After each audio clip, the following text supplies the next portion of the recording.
안녕하세요. 한명준 목사입니다. 민족의 대명절 설이 밝았습니다. 가족들과 함께 풍성한 시간 보내고 계신지요? 하나님의 은혜와 사랑으로 그 어느 때보다도 복되고 귀한 설 명절이 되시기를 바랍니다. 자, 오늘은 요한일서 7번째 시간입니다. 지난 시간에 우리가 하나님과의 사귐에 대해서 함께 생각해 보았는데요. 사귐에는 3단계가 있다, 이렇게 말씀을 드렸습니다. 먼저는 담을 없애는 단계고요. 누구에게나 있는, 모든 사람에게 있는 담이 없어져야 사귐이 시작되는 거고, 그 없어진 담, 무너진 담 사이로 서로 왕래하면서 복된 교제를 나누는 것, 그 사귐의 2번째 단계이고요. 3번째는 마지막에 서로를 이해하고 서로가 뜨겁게 사랑하는 단계, 사귐의 3단계를 말씀드렸습니다. 기억나는 대목이 있으세요? 우리 하나님께서는 금사빠 사랑이 아니다, 이런 얘기 들었는데요. 금사빠, 금방 사랑에 빠졌다가 나보다 더 좋은 피조물이 나타나면 나를 나몰라라 하시고 그 피조물을 더 사랑하시고, 그런 분이 아니시라는 거죠. 우리가 얼마나 형편없는 존재이고 우리가 얼마나 죄가 많은 자인지를 너무나도 잘 아시는 주님께서 우리를 사랑하신다, 내가 너를 사랑한다, 이렇게 말씀하시는 분이시거든요. 수치라든지 어떤 죄책감, 이런 담을 넘어서서 하나님께로부터 시작된 이 사랑을 받아들이는 것으로 하나님과의 사귐이 시작된다. 이것이 지난 시간 우리가 함께 생각해 본 내용이었습니다. 여러분은, 또 시청자 여러분은 하나님과 얼마나 한 주간 동안 깊이 또 가까이 교제하셨는지 궁금합니다. 오늘은 이 사귐에 대해서 사도 요한의 권면을 조금 더 생각해 보면서 함께 은혜 나누기를 원합니다.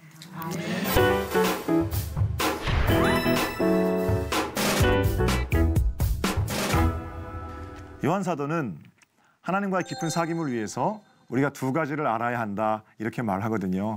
첫 번째는 하나님이 어떤 분이신지를 알아야 하고, 2번째 알아야 되는 것은 그 하나님과 사귐의 대상이 되어 있는 우리가 어떤 존재인지를 알아야 하고, 이것이 이제 사도 요한이 말한 사귐의 어떤 전제들이고요. 그거를 이번 시간하고 다음 시간에 하나님과의 사귐에 대해서 함께 생각해 보려고 그래요. 오늘은 하나님이 어떤 분이신지 함께 한번 생각해 보겠습니다. 본문 5절입니다. 우리가 그에게서 듣고 너희에게 전하는 소식은 이것이니 곧 하나님은 빛이시라, 그에게는 어둠이 조금도 없으시다는 것이니라. 하나님은 빛이라, 이렇게 요한이 말하고 있습니다. 하나님과의 교제를 위해서 우리가 알아야 할 것, 첫 번째는 하나님이 빛이라는 사실을 알아야 한다는 거죠. 그러니까 어둠이 조금도 없는 그런 빛, 그분이 바로 하나님이시거든요. 그렇다면 우리가 이제 신앙생활 하면서 아주 많이 들었던 말씀들인데, 하나님은 빛이라, 이 말씀이 어떤 의미이겠습니까? 환한 분, 밝은 분, 눈부시도록 아름다운 분, 뭐 이런 뜻인가요? 그렇게 해도 말은 되죠. 그런데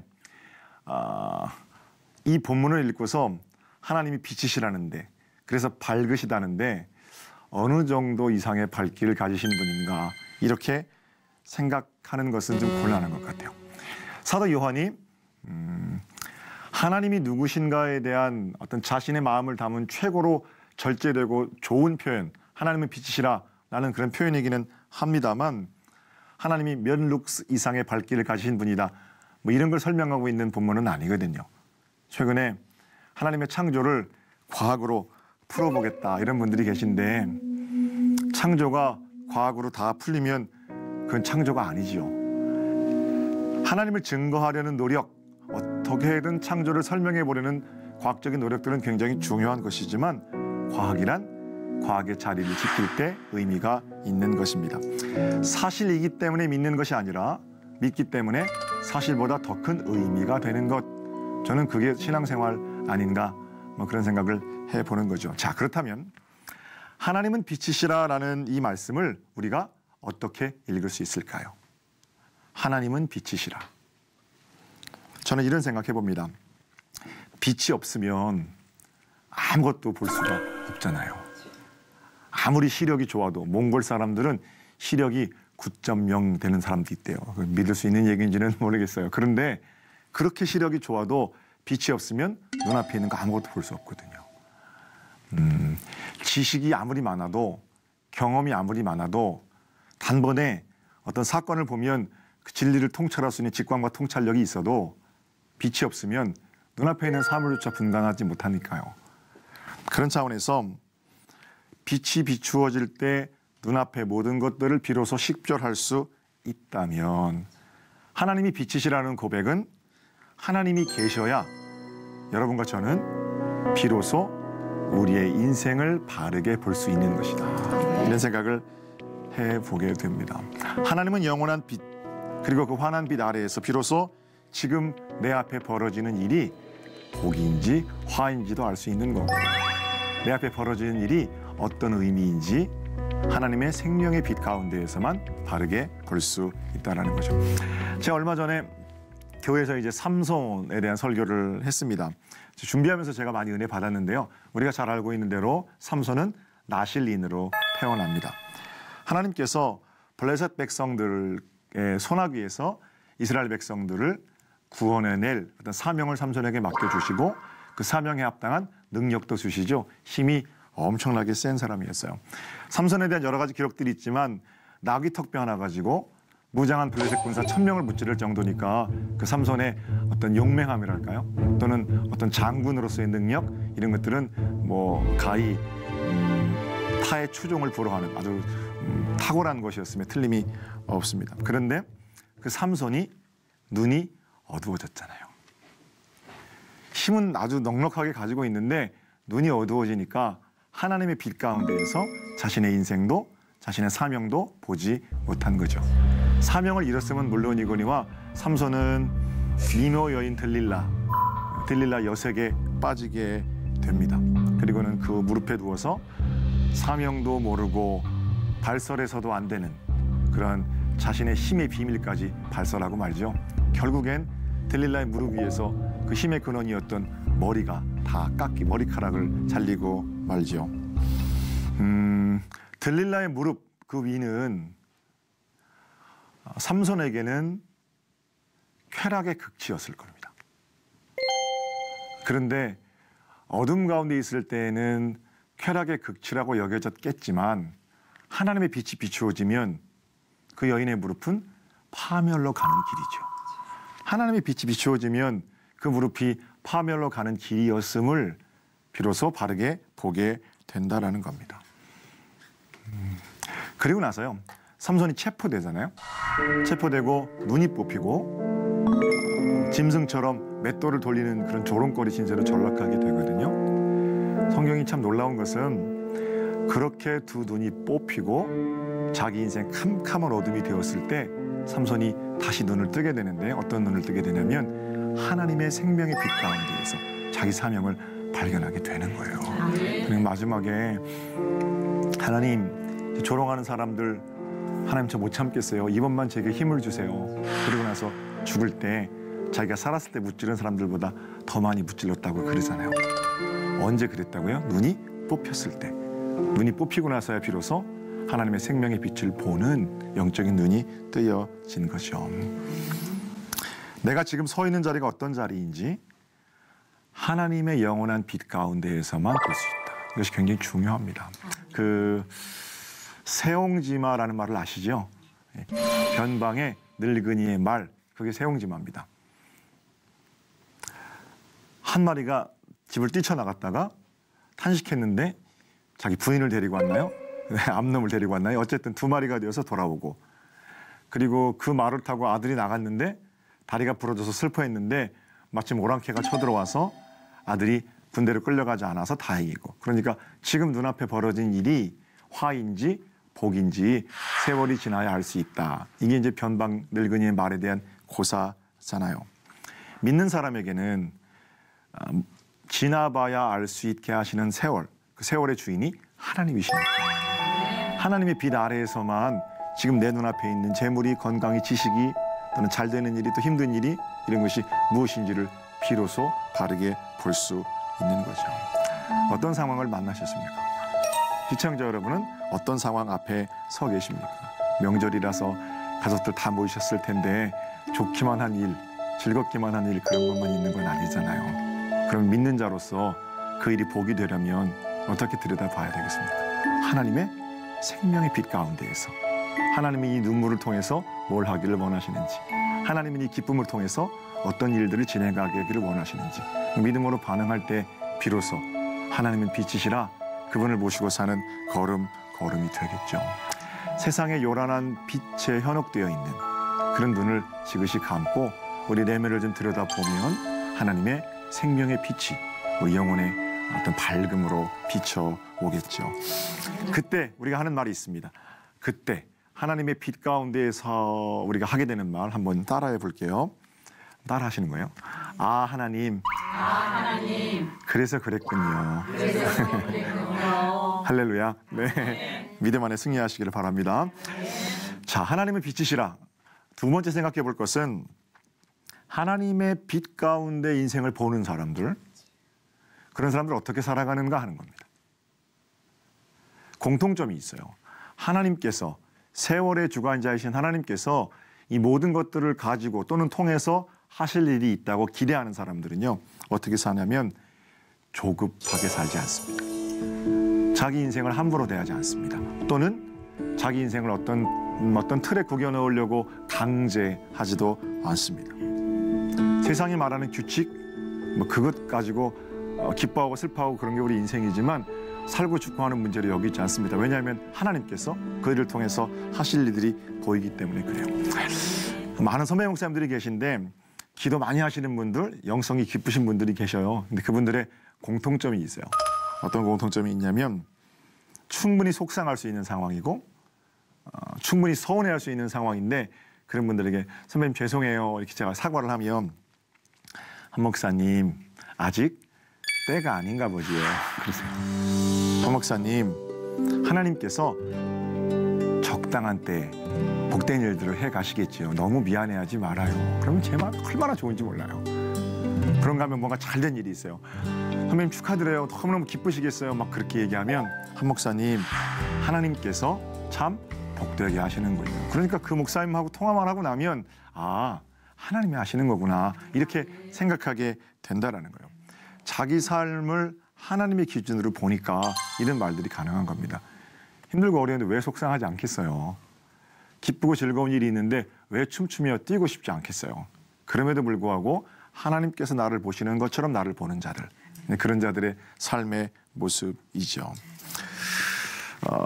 저희 교회가 올해로 104년 된 교회입니다. 지금 사용하는 성전이 2002년도에 지어졌는데 한 15년 동안 본당으로 사용된 성전이고요. 그 전에 1979년부터 2002년까지 본당으로 사용되던 약 400석 규모의 빨간 벽돌 예배당이 있습니다. 이 건물을 지을 때 감동적인 얘기가 있어요.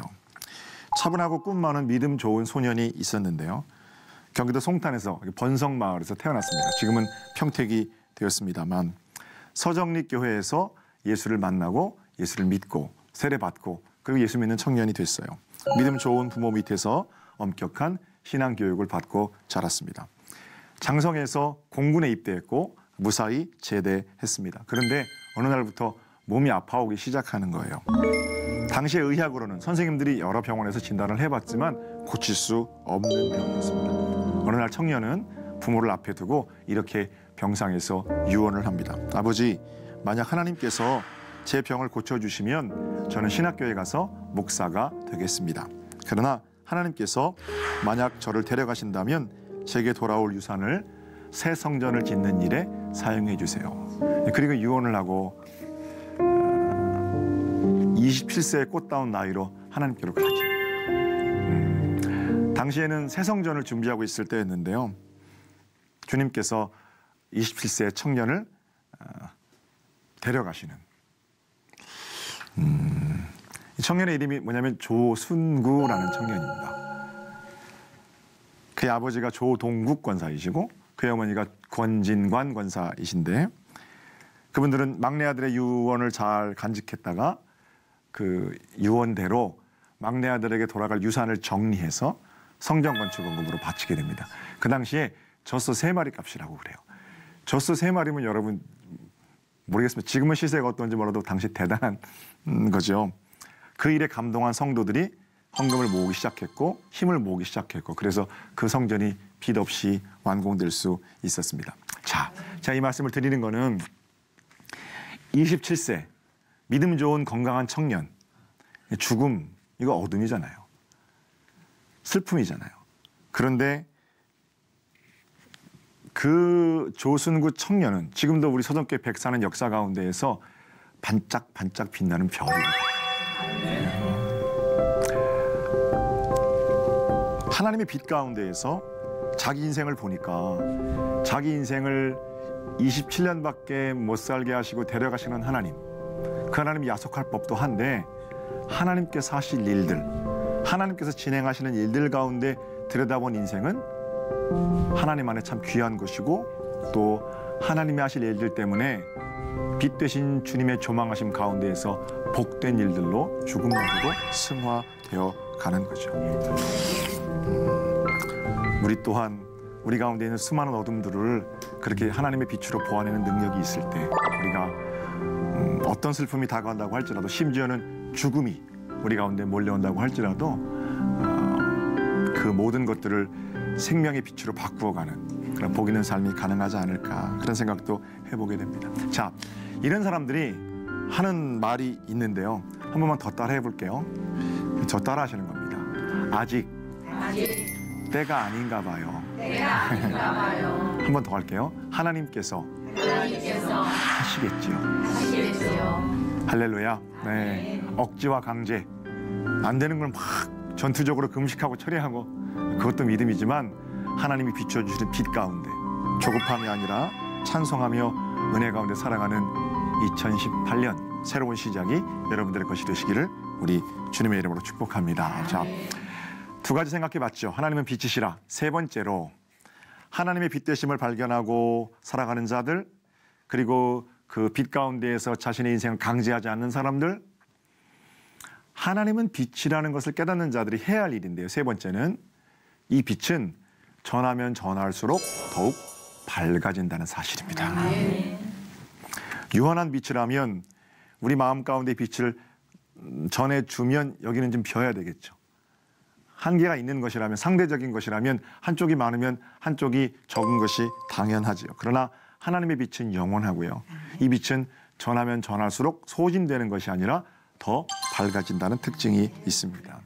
내 안에 예수 그리스도의 빛을 다른 사람들에게 전하고 위대한 일을 감당하는 데 사용했던 사도 바울은 자신이 만난 빛에 대해서 에베소 교회에 이렇게 편지합니다. 너희가 전에는 어둠이더니 이제는 주 안에서 빛이라.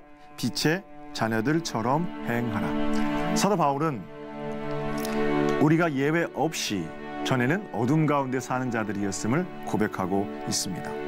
하나님이 빛이 없는 가운데에서 시력 조금 좋은 사람들은 시력 자랑하고, 지식 조금 많은 사람들은 지식 자랑하고, 경험 조금 많은 사람들은 경험 자랑하고, 그렇게 자랑하고 살았지만 사실은 하나님의 빛이 비추기 전이었으니까 그건 다 어둠이다, 이렇게 말하는 거죠. 그렇게 자기 인생을 강제하면서 자기 빛이 더 밝다는 것을 자랑하고 사는 동안 우리가 행복하지 않았죠. 사도 바울은 자신이 가지고 있는 경험 속에서 우리가 어떤 사람이었든지 간에 하나님의 빛이 비추어지기 전에는 어둠 속에 사는 자임을 보게 된 겁니다. 그러나 뭐라고 그래요? 이제는 주 안에서 빛이라. 다메섹으로 가는 길 위에서, 그것도 나사렛 출신 이 목수의 아들 예수를 그리스도라고 고백하는 사도 바울의 입장, 사울의 입장에서는 말도 안 되는 말을 하는 사람들을 잡으러 가는 오랏줄을 가지고 200km도 넘거든요. 200km 넘는 그 자리를 이 예수 믿는 사람들 잡으러 가는 그 열심, 그러니까 유대교 최고의 지도자가 되겠다는 그런 자신의 어떤 자랑, 또 배우긴 또 얼마나 많이 배웠습니까? 그러니까 그 사도 바울이 가지고 있던 전에 자랑하던 모든 어떤 것들, 근데 누가 만나 주셨어요? 빛으로 예수 그리스도께서 사도 바울을 만나 주셨다는 거죠. 그 빛 가운데에서 보니까 전에 자기가 자랑하고 꿈꾸던 것들이 전부 어떻게 해요? 어둠으로 배설물처럼 여겨졌다라는 겁니다. 그런 자기의 바탕, 자기의 삶의 어떤 배경들을 바탕으로 하나님의 빛 가운데 제정신이 된 바울은 자기 인생 바르게 보게 된 거고, 그때부터는 주님께서 원하시는 삶을 살게 된 거죠. 사도 바울이 그래서 너희가 전에는 어둠이었더니 나도 전에는 어둠이었는데 너희가 전에도 어둠이었잖아. 그러나 이제는 우리 모두가 다 그리스도 안에서 빛이잖니. 그러므로 빛 가운데에서 행하라, 이렇게 고백합니다. 자, 그렇다면 여러분, 사도 바울이 권면하고 있는 빛 가운데 행하라. 빛 가운데 행하는 게 뭡니까? 이 빛을 전하는 겁니다. 그리스도의 도를 전하는 거고요. 믿는 사람들은 어둠의 일을 분석하려고 하지 않습니다. 빛으로 나오면 어둠은 자연스럽게 물러가게 되어 있는 거죠. 내 삶의 현장에 빛 대신 예수 그리스도를 모셔드리는 겁니다. 그래서 복된 일로 바빠지시는 거예요. 그러니까 새해가 2번 있다는 거는 우리 가운데 진짜 좋은 일인 것 같아요.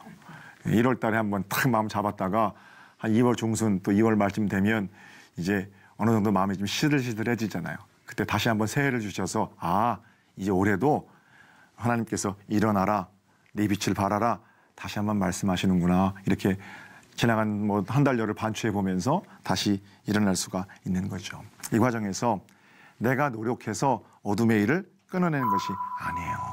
어둠을 잘 분석해서 이 어둠은 피해가야 되겠다. 그래서 어둠을 물리친 게 아니란 말이에요. 우리가 빛 대신 주님을 사모하고 복된 일들로 바빠지고 그러는 가운데 어둠이 자취도 없이 사라지는 겁니다. 빛은 빛으로 밝아지는 거예요. 공통된 원리가 있는데 어둠도요. 어둠의 일로 더 어두워집니다. 한번 죄 지을 때는 실수 안 하는 사람이 어디 있어요. 실수하고 나서 내가 잘못했구나. 하나님께 돌아오면 되잖아요. 그런데 실수하고 나서 진짜 심각한 문제는 그게 뭐가 어때서 이런 마음 가지거든요. 한두 번 실수하다 보면 그게 죄인지 실수인지를 몰라요. 이 정도는 괜찮아. 이런 마음 품게 되고요. 그럼 점점 더 어둠의 일로 진행되어 가게 되겠죠. 하나님의 빛 가운데 살아가다 보면 어둠에 대한 관심 또 재미 이런 거 시들시들해집니다. 그동안 관심 밖에 있던 일들을 빛의 일들에 대해서 더욱 열심을 품게 되고요. 예배도 즐거워지고 찬양도 행복하고 지갑을 열어 가난한 사람 구제하는 일도 참 기쁨이 되고 이때 느끼는 보람과 기쁨이 얼마나 큰 것인지를 들여다보게 되는 거죠. 제가 오늘 3가지 말씀을 드린 것 같아요. 하나님은 어떤 분이시라고요? 하나님은 빛이십니다. 하나님의 빛 가운데 우리 삶을 조망해 보고 힘들고 어려운 일 속에서도 나를 조급하거나 강제하지 않고 특별히 빛은 빛으로 밝아진다니까 빛된 일들을 도모하고 사는 것. 바로 그것이 빛 대신 하나님의 영광에 이르는 길이겠죠. 사도 요한은 이 사실을 하나님과 사귀어야 할 첫 번째 조건으로 우리에게 제시하고 있습니다. 부디 하나님은 빛이심을 기억하시면서 이번 한 주간 새롭게 시작되는 2018년 빛으로 행하며 빛된 일들을 사모하며 하나님의 빛 가운데 살아가는 복된 한 주간이 되시기를 우리 주님의 이름으로 축복합니다. 저는 다음 시간에 뵐게요. 사랑하고 축복합니다.